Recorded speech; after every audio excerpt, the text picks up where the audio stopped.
Is my screen visible now? Yes, your screen. You can go into full Yes. slideshow mode. Yeah, good. All right. So if you allow, I may start. Please, please. Okay.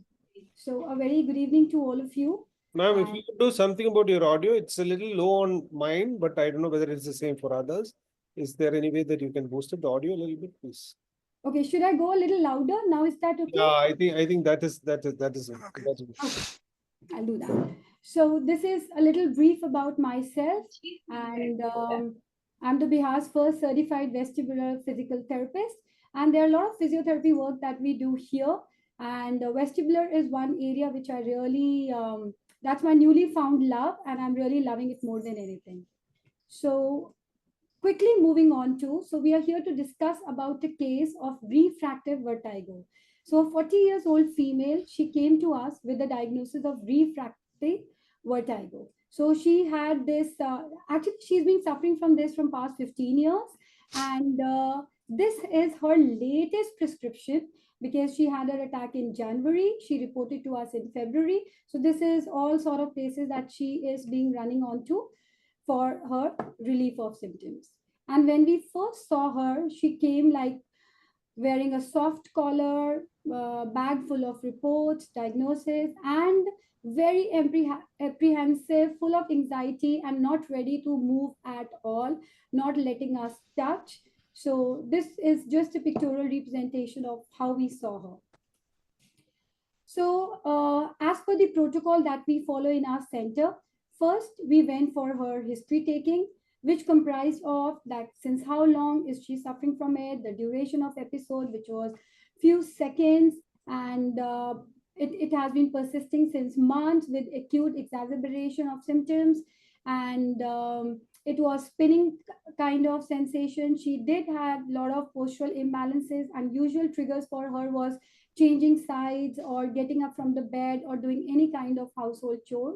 And very occasionally, she used to have nausea and vomiting kind of stuff, but lot of heaviness in the head all the time.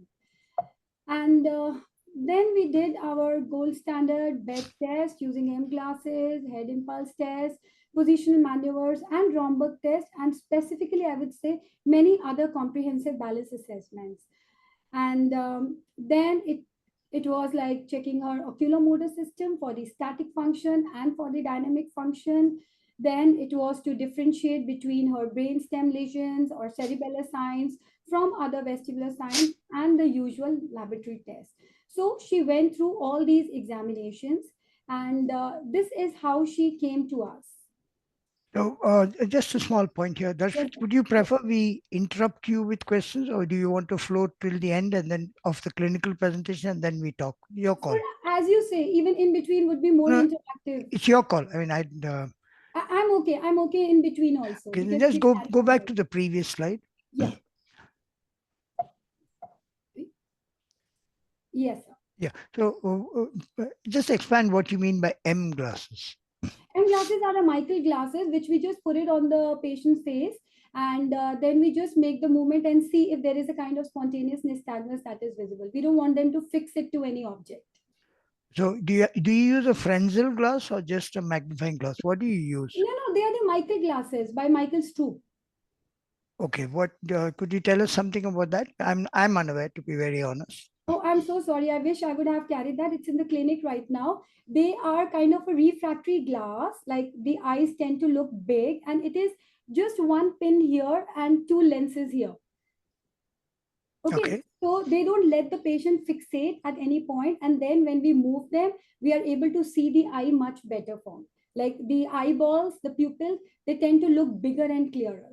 Okay. So, and does it have lights which illuminate that? Nothing. It's Nothing. very basic. Just like a chashma, we may say spectacles without a frame, but just Mhm. with a nose pin. Mhm. Yeah, it has just a nose pin and two lenses here. And it's plastic made. It's very, very lightweight. Okay. Yeah. So this was the initial testing that we did. And yeah, coming on to here. Go on. Mm.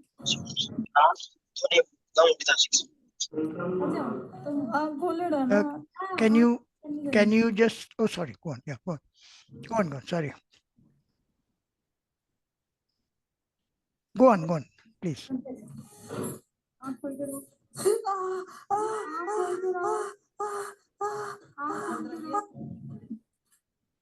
Okay, so this was our presentation on FAIR, and then we did our VNG testing on her.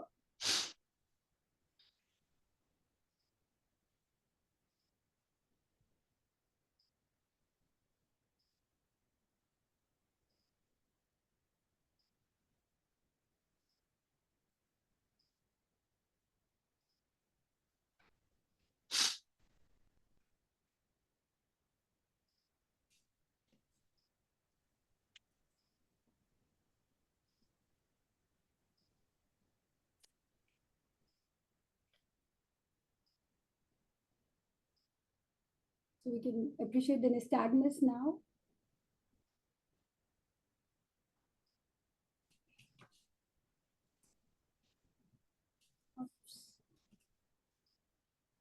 Okay, and then we did it for her left side.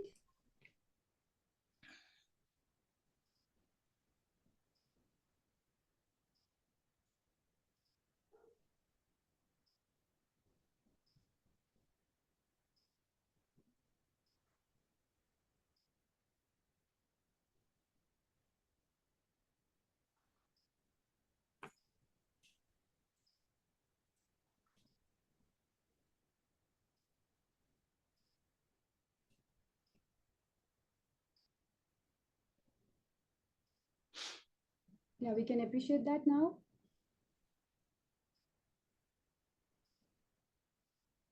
Upgoing torsional.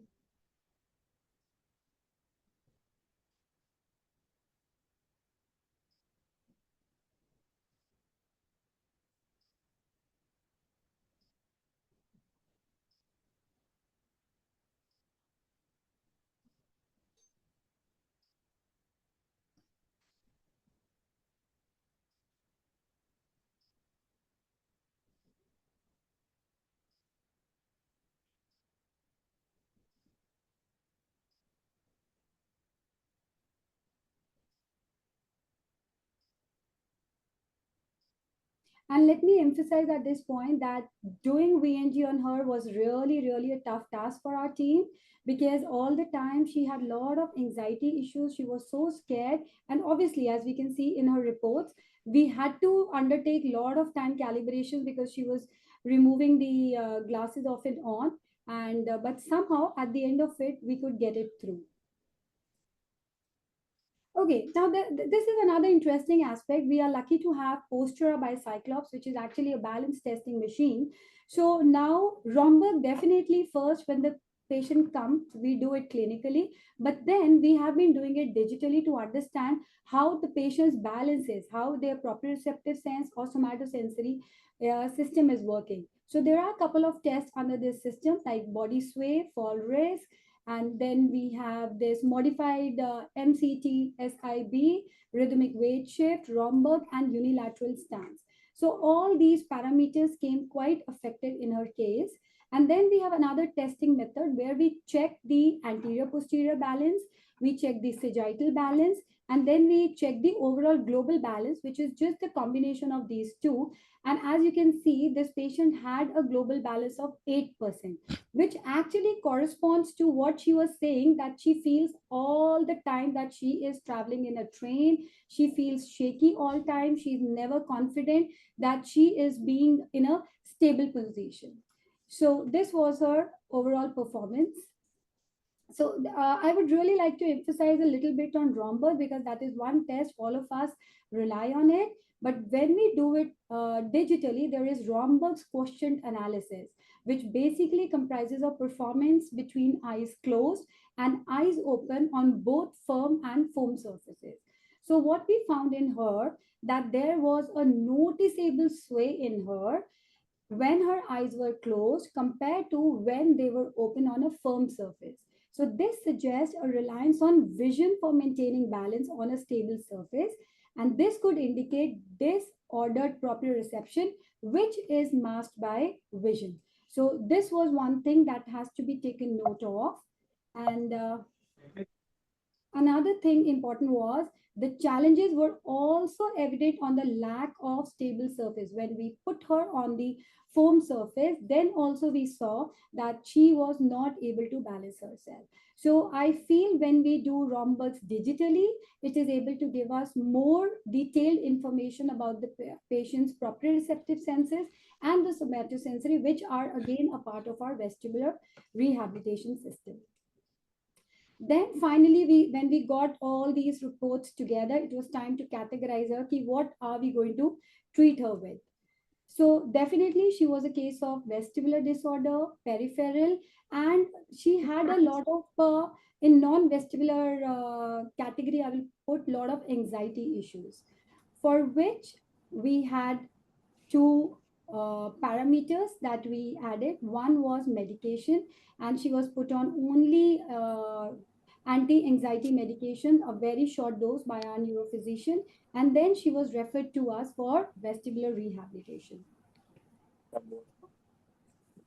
Okay, and I'm really Vertigo पे thankful class to these two class wonderful people whom I have introduced us with and gain some insights about vestibular rehabilitation, some nuances that need to be taken care of.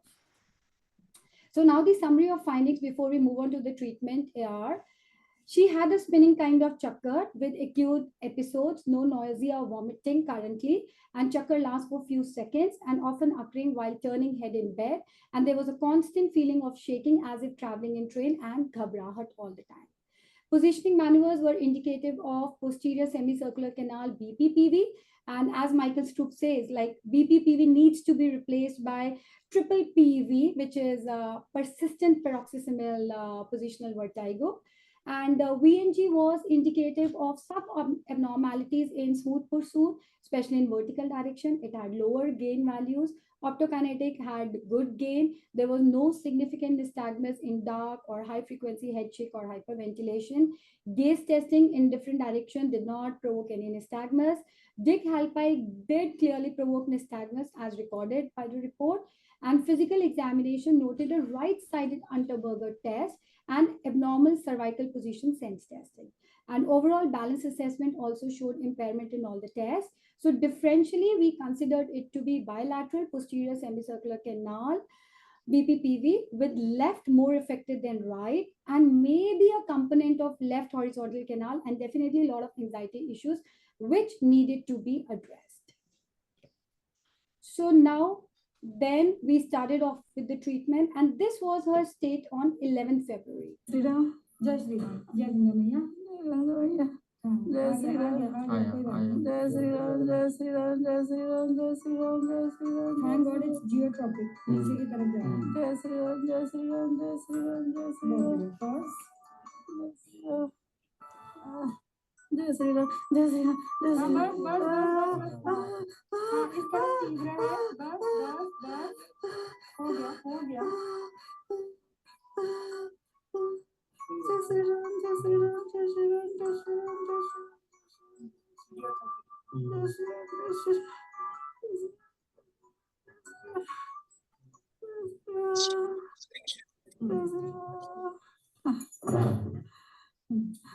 Start है. And this was for the posterior canals. Then we did.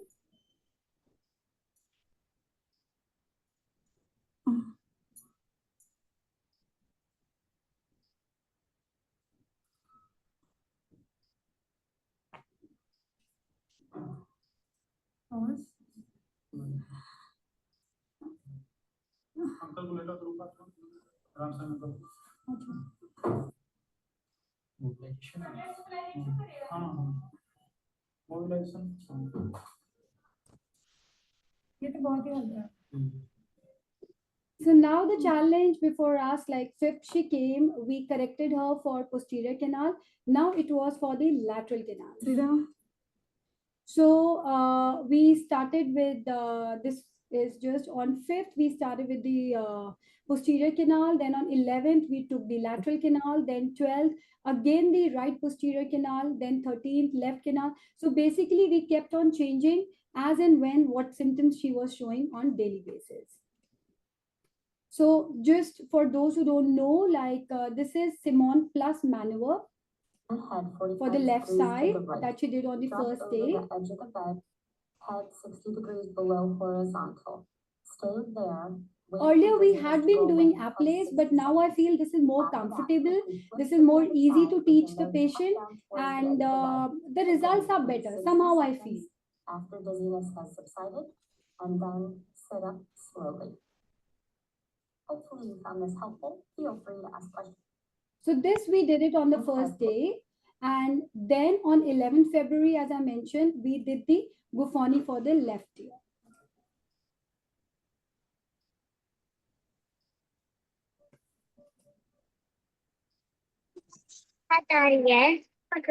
Yeah.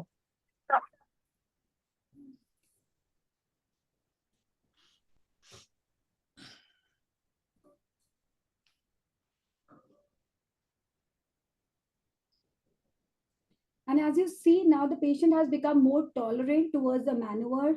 She is adjusting well, and unlike all the time she used to catch hold of her husband, but now she was able to independently be around with us.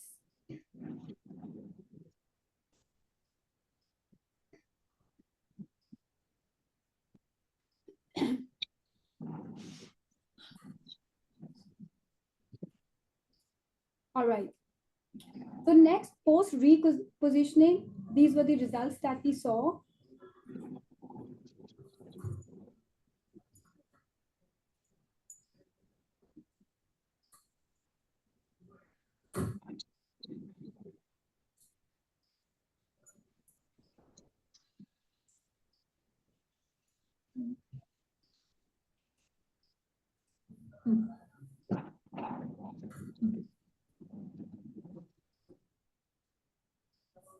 So as you can see, the same day, the nystagmus has been controlled to quite a great extent.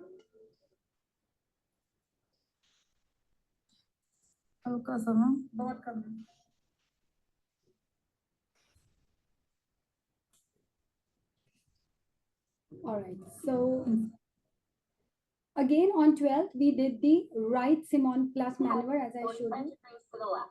Extend right arm, let body fall to the affected side, letting head fall 60 degrees below horizontal. Hold this 60 seconds.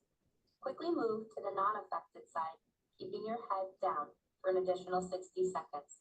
You may feel intense vertigo. After this time, sit up. All right. So on 13th February, we did the Guffoni for left ear plus vestibular exercises. And 14th, when she came back, I could see again the same situation as we were 2 days before. So barbecue roll, I use it when, I feel it is very resistive kind of it. We use barbecue roll for her, and surprisingly, she felt a lot relieved after it. Though it did cause weakness in her, but yes, she was like that sensation of continuously chakkar has been controlled. So these are the usual example of vestibular exercises which we use in such cases, long-standing cases, or so-called diagnosed refractive cases.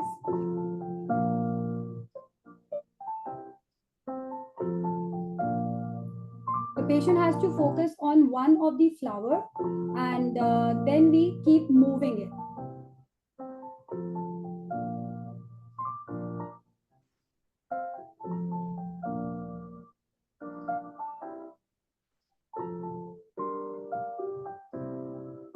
Then we have these virgins training.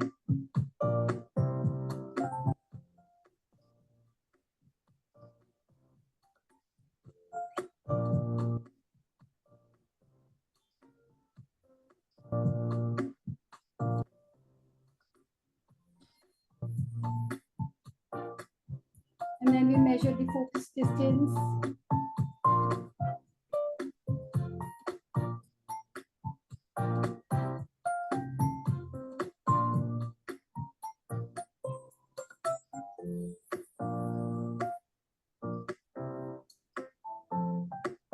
And this is basically, as we say, for training of the canals, we have the LARP plane and RALP plane. So we use this head mount laser lights to train them in the direction of the canals. And then this is my balance board where we record different kinds of imbalances and then we train them accordingly.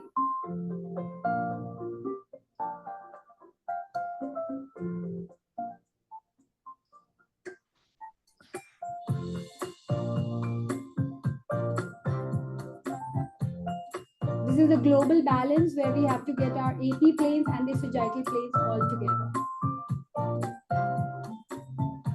And these are various kind of activities that we ask our patients to perform while maintaining their balance.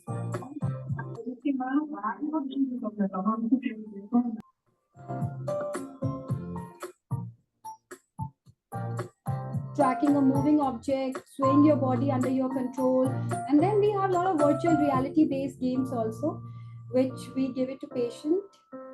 Basically, this is all to overcome their anxiety levels, their fear, and reinstate in them that yes, they are becoming better in their postural control.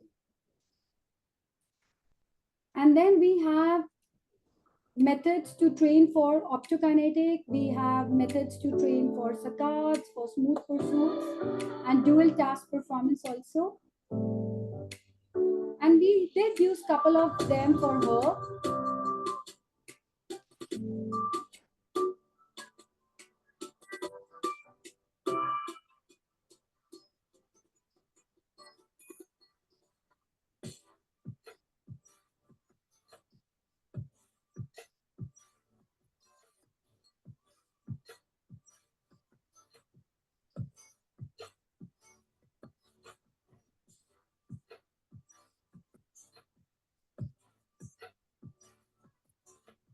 Then these dual task exercise performance so that they can focus also and they can move around also.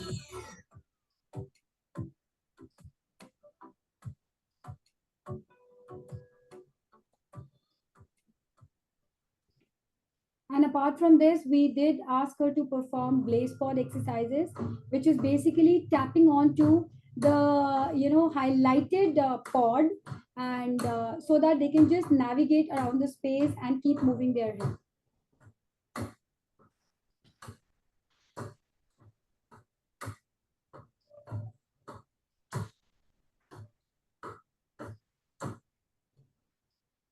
So apart from that, we did give her a lot of adjoining therapies because there were a lot of muscle spasms. Of course, because of the fear, she was constantly into forward bend posture.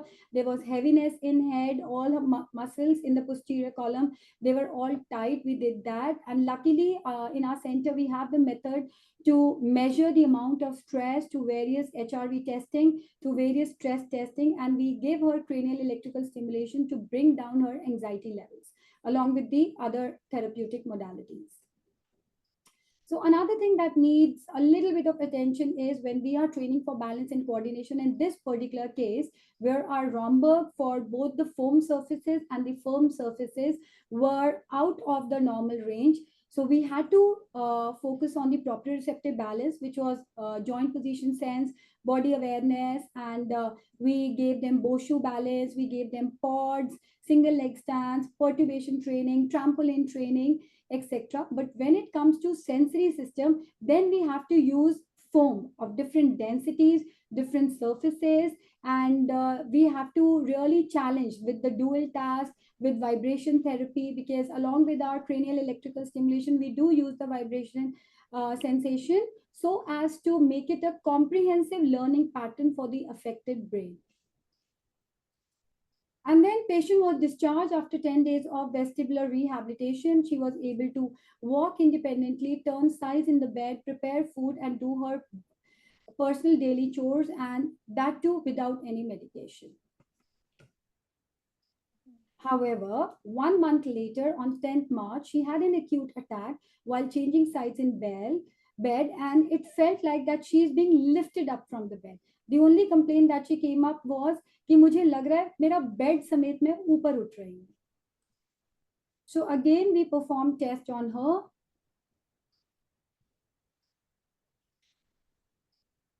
As you can appreciate, there was a slight horizontal nystagmus when we started performing this test.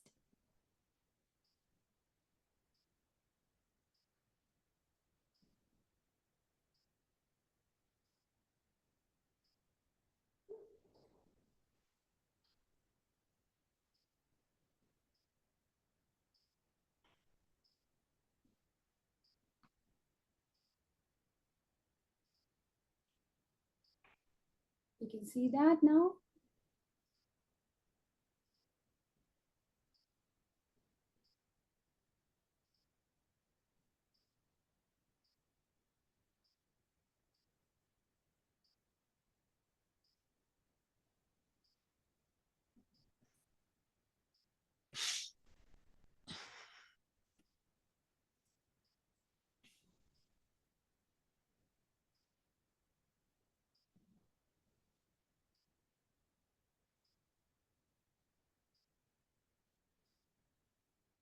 And then we checked her for her.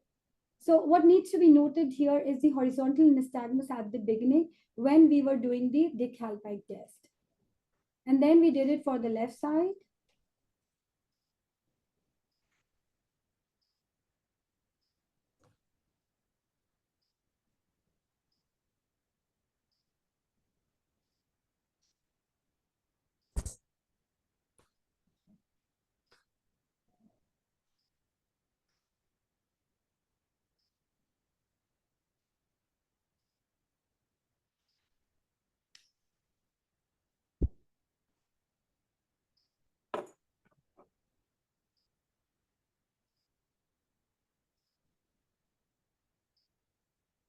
As you can see that.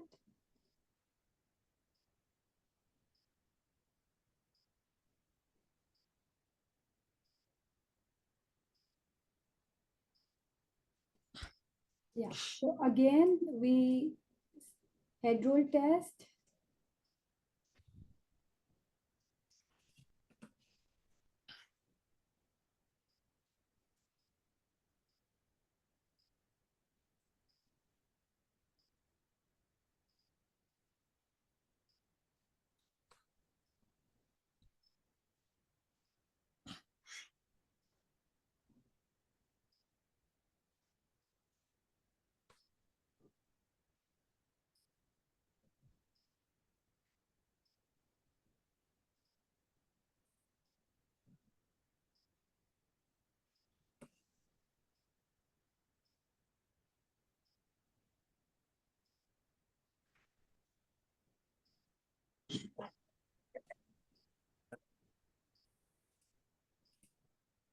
Okay. And then when we did her balance testing again, it had improved by 88% in the AP plane, which was 49% earlier.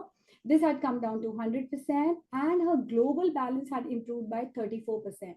So that was quite reassuring that though she is getting certain acute episodes, but definitely her overall balance thing is improving. And yes, I would really thank Kim Hawkins at this particular point, because last year when we were in Sydney, she's one of the very famous vestibular therapists. She's a physical therapist, and she had really helped us to design the way our rehabilitation center is right now. So, what we believe is to incorporate exercises to improve coordination, posture, and visual stability, and prescribe specific exercises to help the brain compensate for vestibular dysfunction, for gaze stabilization, for balance training, for habituation exercises. So this is a general graph that we always keep in mind whenever we are treating a patient with vertigo or dizziness or imbalance, that we have to connect to all three major domains: the eye movement control, the postural stability, and the head movement control.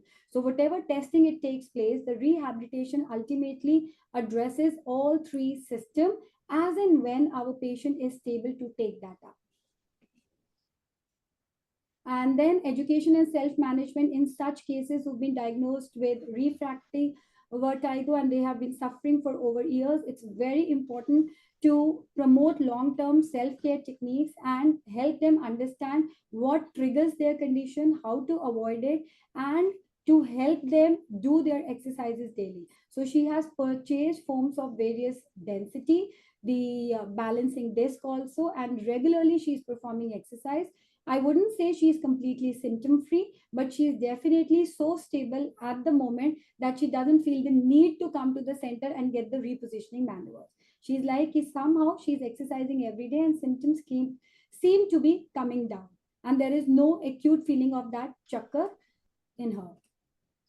And these are certain charts that we usually give it to our patient to help them understand what kind of exercise need to be undertaken and how gradually they have to progress in their exercise protocol.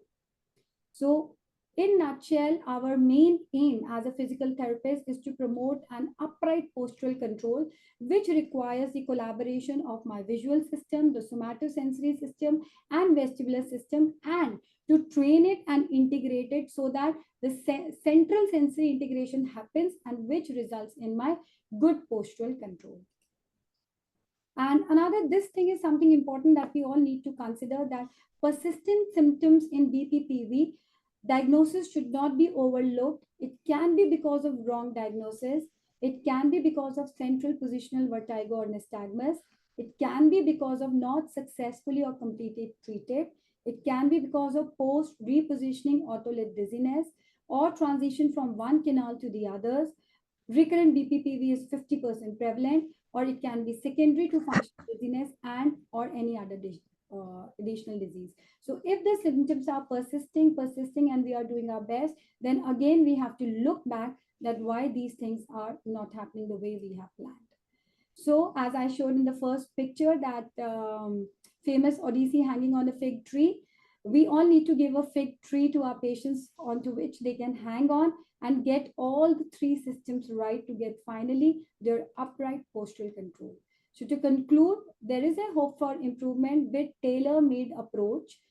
We need to look into the ongoing research and personalized treatment plan which hold better outcomes, and advocating comprehensive treatment protocol. We cannot just leave them by doing maneuvers. They definitely need certain vestibular exercises to keep their balance issues under control.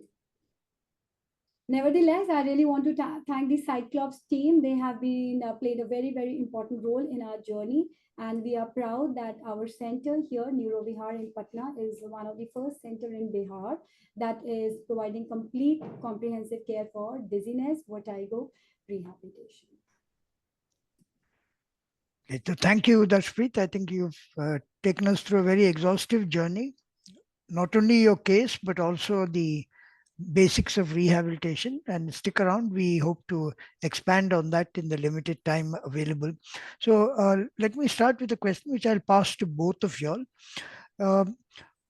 In what percentage of patients who come with vertigo do you need rehabilitation? That is, if you had, say, an OPD of 10 to 20, how many of them on an average would require to go on to rehabilitation? How many of them would be cured per primum by whatever remedies, medical or positional or whatever? Okay, sir. So in our case, we got our VNG just about 2 months back.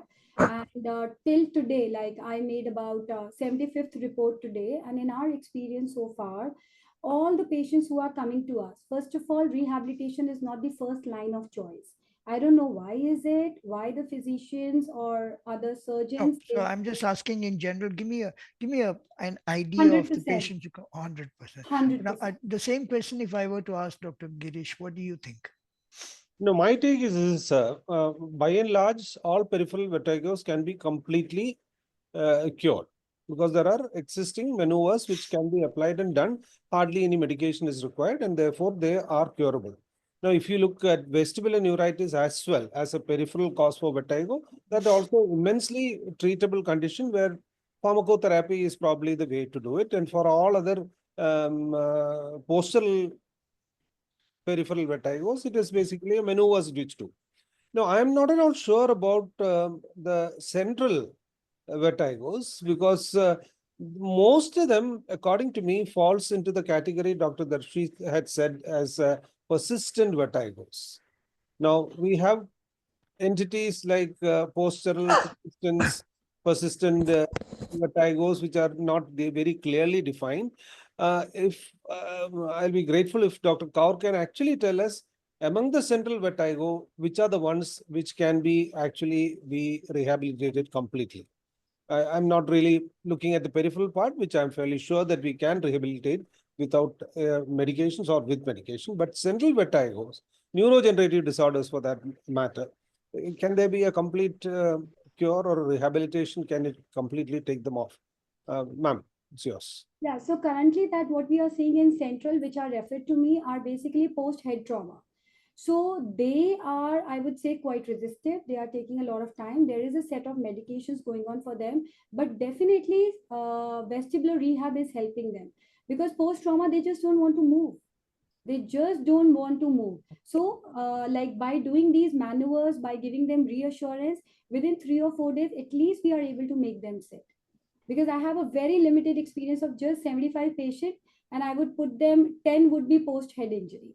Till now, I haven't seen any cerebellar cause or brainstem thing coming to us as of now. So maybe over the time it would. So what is your field, Dr. Girish? Because you made a distinction here between peripheral and central. What do you feel? No, again, I would get back to this point that in this particular case, if you don't mind me asking this question, clear cut, there was a postural nystagmus. If I couldn't get that video very clearly, I think it was agiotropic nystagmus on the when to the left side, to on the left, when the head was moved to the left. To the right side, there was an agiotropic nystagmus. Correct me if I'm wrong, because I could only see the videos. Now, that is a clear, definitive indication of possibly HCC, horizontal canal. So the treatment for that optional would either be a Guffoni or a roll over. That's what. The question is this: in this particular case, was there a central element to the vertigo that she had? Number one, and secondly, was it that it recurred because the Guffoni that you performed was not sufficient to correct it, and therefore it recurred? Firstly, we performed the Simon Plus on day one because her posterior canal symptoms were more evident than the lateral canal. But 4 or 5 days later, it became more of horizontal canal. And I have a video recording where actually I'm scolding her husband कि आपने maneuver गलत किया है घर पे. And the wife was like, हाँ इन्होंने मुझे कुछ उल्टा सीधा करवाया when we had asked her to do the Simon Plus. So there was a canal shift. There was a definite canal shift because initially it was a presentation of more of posterior canal. Lateral component was there a little bit, but not that bothersome that I address the lateral first, which is our usual protocol. Address the horizontal canal first, and then you go for the posterior. But we felt posterior was more important to at least make her sit because she was not ready to come out of her wheelchair. So after that, it was all lateral, lateral, lateral story. But whenever we saw more of posterior, we just corrected that. We did. And it was all geotropic. It was all geotropic that we saw her. So here's the question: how often, Dr. Girish, and both of you, Darshpreet also, do you ask the patient to repeat these tests at home? So it's the dose is three times a day. And The same test you have done in the clinic, you ask them to repeat at home. the maneuver, yeah. Like for Simon Plus, we asked her to perform 3 times in the morning, 3 in the afternoon, 3 in the evening. And if you feel there is no chakkar coming, just stop. No, but this is done unsupervised. Yeah, but we train the attendant. We train the attendant. I would just add this that some are very easy to educate of doing the procedure, but those who have a severe anxiety overlay, they won't do it on their own. This is my experience. Yes, sir. They just don't do it. They Yes. require assistance to do it. It's better that they come back in the clinic and you do it because they panic as soon as the nystagmus, the rotatory vertigo starts, and then that's the end of it. So they will not feel comfortable. But most of the people can be educated to do it, and most of them do it quite okay. But do you do it? Because I don't, honestly. I am very cautious about asking them to do it at home. So I was just wondering, what is your protocol, Dr. Girish? No, sir. This is what I said. You have most of them, for some strange reason, in my clinical practice, it is mostly middle-aged plus women who come with this. I don't know what is the reason for it. It is rarely that I get across people with, the men with, of course, they are there, but this is the predominant category. Most of them have a significant anxiety element that comes into this, predictably so, because it's a very disturbing symptom. They are not amenable for it. They are not comfortable doing it on their own, and therefore expecting them to go back and do 3 times a day does not work. So I don't even prescribe that at all. But there are people who are very confident about it. Simmons can easily be done. And not very sure about Gufoni because that is rarely that you come across you can't do it without supervision. At least it's again a tough thing to do when you are at home all by yourself. I'm not very sure. So by and large, to answer your question, Dr. Ravi, it is this that in a clinical scenario, probably we are looking at correcting it and telling them to come back and have reviews again done. But I think it is very different in Dr. Kaur's practice because she has got a full-fledged rehabilitation setup. I'm looking at it from a clinic point of view. Okay. What is your, inputs from the neurologist in terms, and not because he's your husband, but from the neurologist perspective, how many patients come to you for vertigo? Uh, harking back to his question of central component being the primary, like post-stroke, how many patients would come to you with vertigo? Very less. Post stroke, usually we are quite guarded in doing this kind of rehabilitation because post stroke, we see their hemiparetic side. That is our focus rather than the vertigo. They are definitely put on vestibular suppressants or the call taken by neurophysician. But in post stroke, we are given the job of managing their physical abilities. Okay. So I think you mentioned that it's post-traumatic more often. So in post-traumatic, again, you would find a lot of peripheral overlay. Yes, yes, yes. And otherwise, this is our actually a topic of research that we are doing, that what to do for post traumatic because they are in real bad shape. So they need some kind of help. So this is under trial, our rehabilitation protocol. So let's see, let's see. So I'll turn the mic to Dr. Girish. From your neurosurgical side, do you tend to get a lot of patients? Very Because rare. I used to always wonder, a lot of the neurosurgeons and nowadays a lot of ENT surgeons going into lateral skull base and knocking off the tumors in that area and wandering at will in that area. I am surprised that we don't get more referrals from them. What do you think?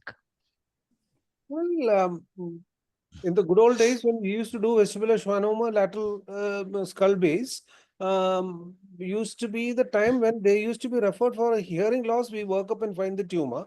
There is hardly a case which I can remember which presented with a vertigo.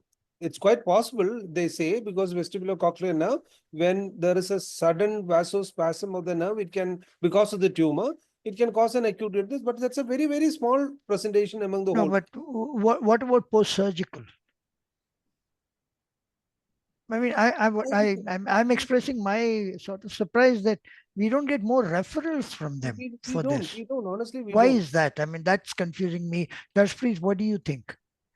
I Because have seen four cases. They were the case of hematoma, and they had this part of the skull removed that was in their stomach, and they had come for vestibular rehabilitation. But they are really one of the toughest categories of cases to manage.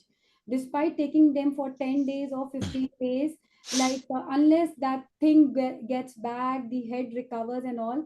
So they are another guarded category that we don't really want to touch them that easily.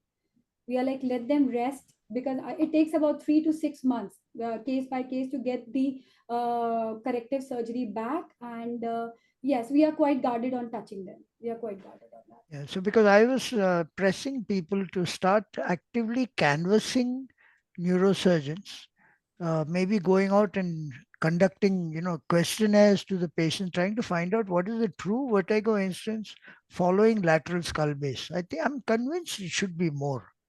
I mean, But I I'm sort of. also feel, if I may, sir, see, post neurosurgery, for that matter, even extensive head trauma, it's not a, they do not present as a single clinical entity of vertigo. They've got multiple other issues to be done. And I'm not sure what is the algorithm that you're supposed to follow when there are major neurological deficits along with vertigo. I'm not very sure. And actually, as Dr. Kaur said, probably they are the toughest people to rehabilitate. Yes. That's my take. And I would also like to make one more comment, sir. I am beginning to see more and more patients, especially elderly adults, hypertensive, who we are missing out very, very seriously. Or rather, I would say my physician counterparts are missing out on migraine associated vertigo drastically. And we also have a fair number of, let's say, early or transient ischemic attacks or TIAs or early posterior circulation strokes coming up.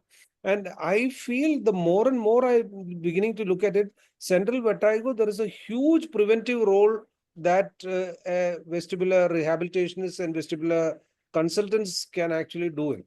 Because I have seen cases which have been treated ad nauseum with Vertin and finally ending up with a total cerebellar infarction. So this is a point that we need to do. It's got more than a rehabilitative part. It also has a preventive part in probably doing it. And that's what vestibular evaluation comes in. Thank you.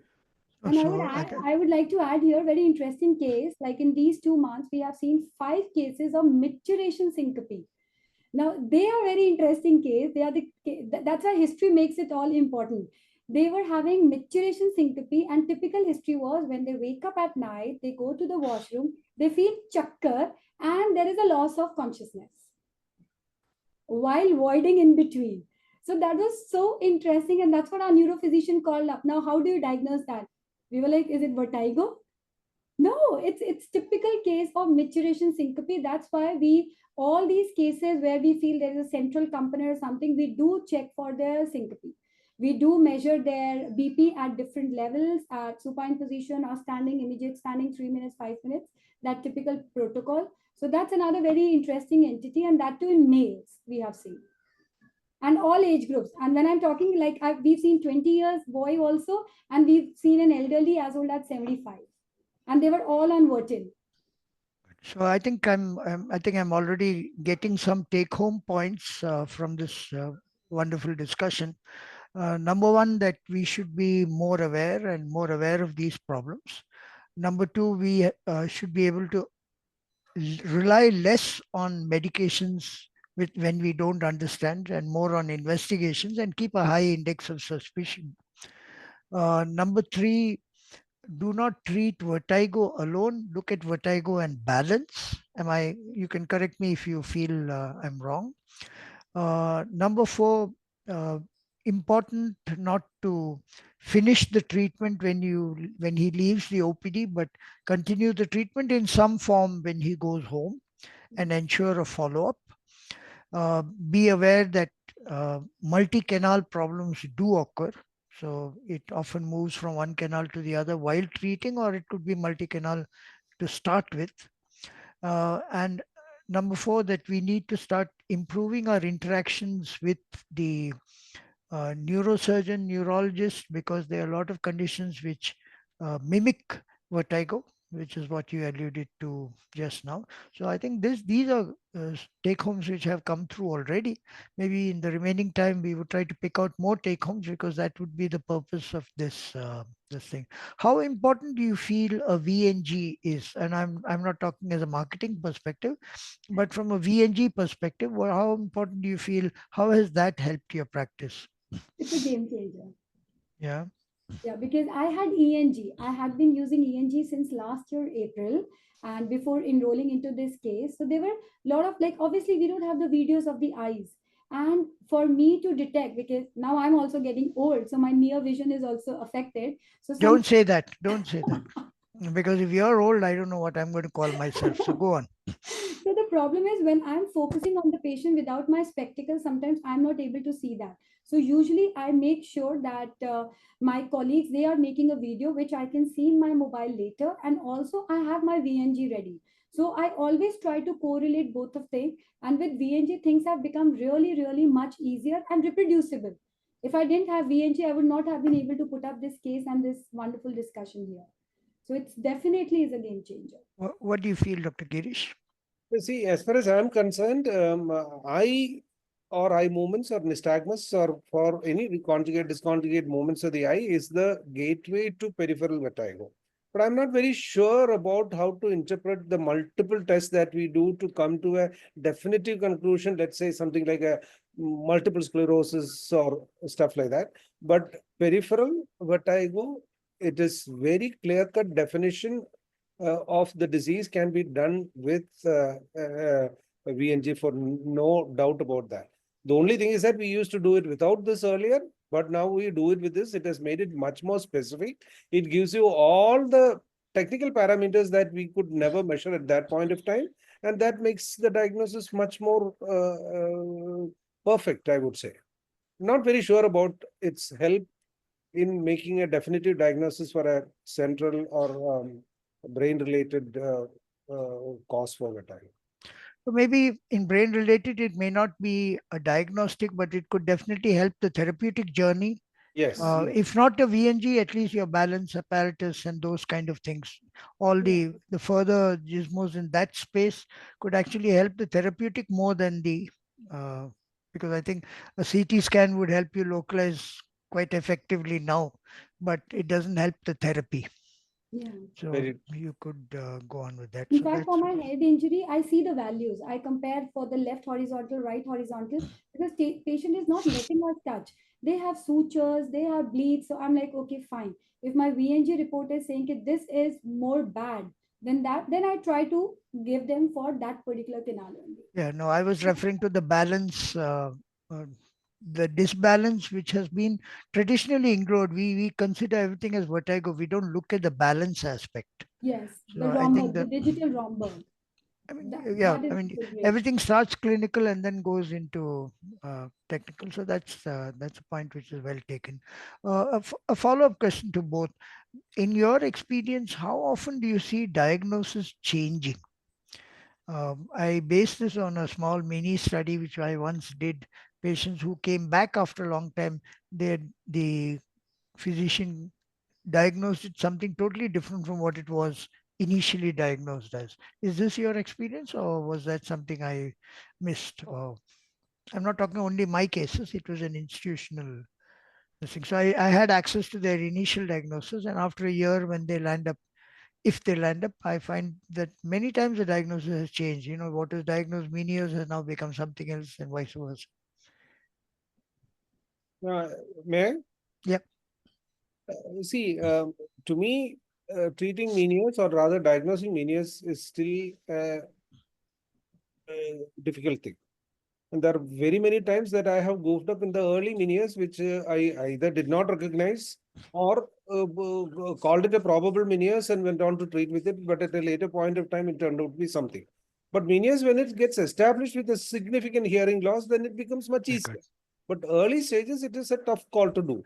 Other than that, peripheral, which is what mostly that I deal with, vestibular neuritis is a clear and open decision. So are the peripheral postal vertigos, which you have enough ways of confirming it. But Meniere's is $1 million game. Then there is also this that rarely and occasionally nowadays much less vestibulopathy, like let's say amino glycoside toxicity and all that. Early stages, you might go for because you may never connect it to the aminoglycoside at all because the patient will not give a thing like this. And these are the places where I have been misguided by the early finding. But early menias is a tough call and you may have to change your disease unless there is a clear-cut, definitive, established hearing loss along with it. Early stages, of course, it's transient, so it becomes But very difficult. because earlier we used to do a lot of atypical menias, and nowadays you're doing a lot of triple PD. So I'm just wondering where we don't find a classical diagnosis, we are relying on jargon to pull us out. I would also add, sir, I'm not really have had a clear definition of triple PD. It's still vague to me as a clinician. That's all. Okay, so I think in the remaining time available, maybe we can open it to questions. If there is anybody who wants to come up with a question, please put up your hand. Unless the match is not going too well, which might be the case. No, but we still have about 5 to 10 minutes more. So let's just continue this discussion. Is there much interest among the physiotherapy community on vestibular rehab?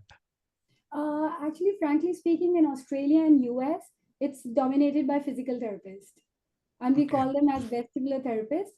And India, it's gaining momentum. okay. Yeah. So is it part of the teaching of a physiotherapy course or? It is. It actually it was a part of our graduate program, but somehow those nystagmus eyes they always create a fear.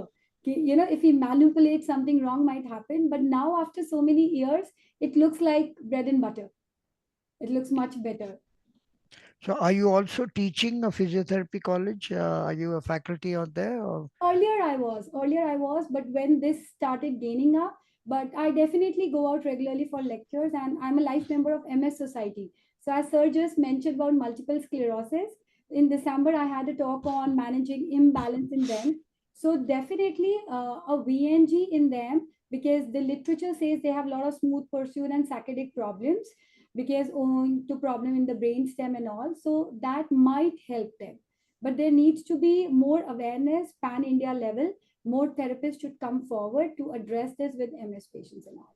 Dr. Girish, are you trying anything in that area? Because you expressed at the beginning that you don't know, you don't have enough people. So are you doing In anything to fact, train?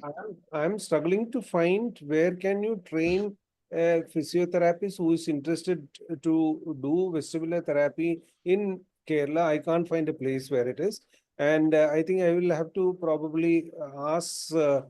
Kaur to import a few to Trivandrum if we really want to survive.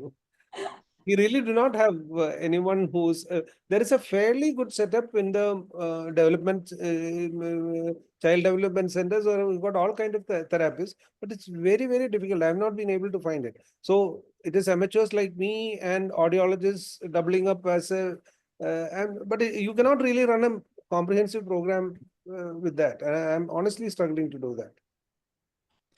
Uh, okay, now we're coming to the end, but so here's a question: when you manage a case, how is your data recording? How much of it is, because if I go through my old records on Vertigo, it used to be Vertigo and a couple of desultory comments and a diagnosis. Have you succeeded in getting all comprehensive sheets and data introduced systematically? Because it's a very tedious thing to have a comprehensive vestibular history.